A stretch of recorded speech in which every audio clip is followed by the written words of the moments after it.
Andam na ang Davao City OverlandTtransport Terminal sa gilaumang pagdagsang sa mga pasahero karong Semana Santa nga manguli sa ilang tagsa-tagsa ka mga probinsya. Matud ni ay sa usop ang manager sa DCOTT, plastado na ang ipatuman nga seguridad sa terminal.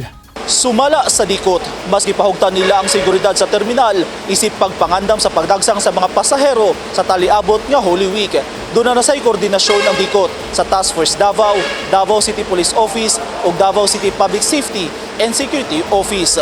Dakong tabang ang tulo ka mga baggage x-ray machine nga nasa entrance sa terminal sa pag-inspeksyon sa dala nga mga gamit sa mga pasahero aron masigurong walay makalusot nga mga kontrabando ug mga ginadiling butang nga dalhon ato sa biyahe sama sa hinagiban. Gipaigmatsab ang publiko sa posibleng kawat sa terminal pero siguruhon sa DCOTT nga mabantayan ang mga pasahero sa bus sa tabang sa 32 ka mga CCTV cameras. Doon na say in-house nga K9 unit nga muhatag og dugang seguridad sa terminal. Sumala sa DCOTT ana sa 1,000 hangtod 1,500 ka mga bus trip kada adlaw ang ipatuman karong Holy Week. Kapin 50,000 hangtod 85,000 ka mga pasahero ang mudagsang ug mosakay sa terminal sa Semana Santa. Na i-coordinate na po nato sa ito ang mga bus operators for them to apply for special permits alang atong mga area nga kabalog yun sila nga tingdag sa ang mga pasahero. And aside from that, nagyud tay arrangement of course together with this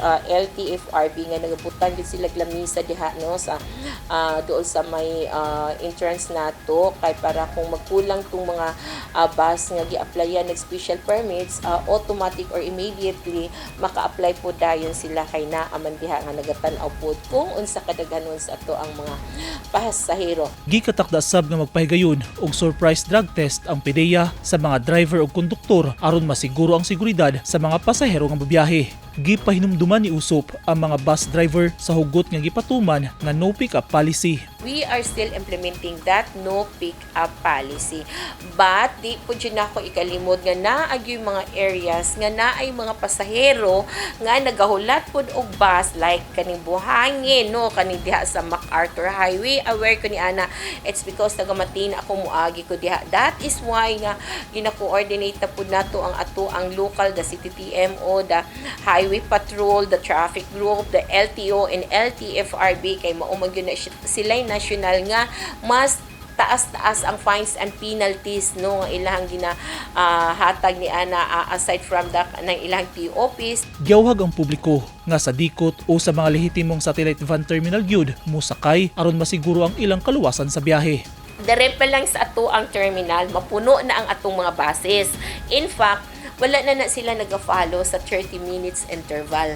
Ang advice po nato sa ilaha, once nga mapuno na ang inyuhang bus, so pasakyon ang pasahero, tanan-tanan din, bahalag 10 minutes pa na or 15 minutes, ipagawas na dayon na nato para makasulod na po ang next nga bus. Lakip sa giyawhag sa management sa DCOTT sa mga pasahero nga pahimuslan ng ilang online booking aron mahatagag prayoridad sa terminal. Giyanghiyo karon ni usop ang koordinasyon sa mga bus driver, konduktor ug publiko nga sundon ang mga gipatuman nga pulisiya sa DCOTT.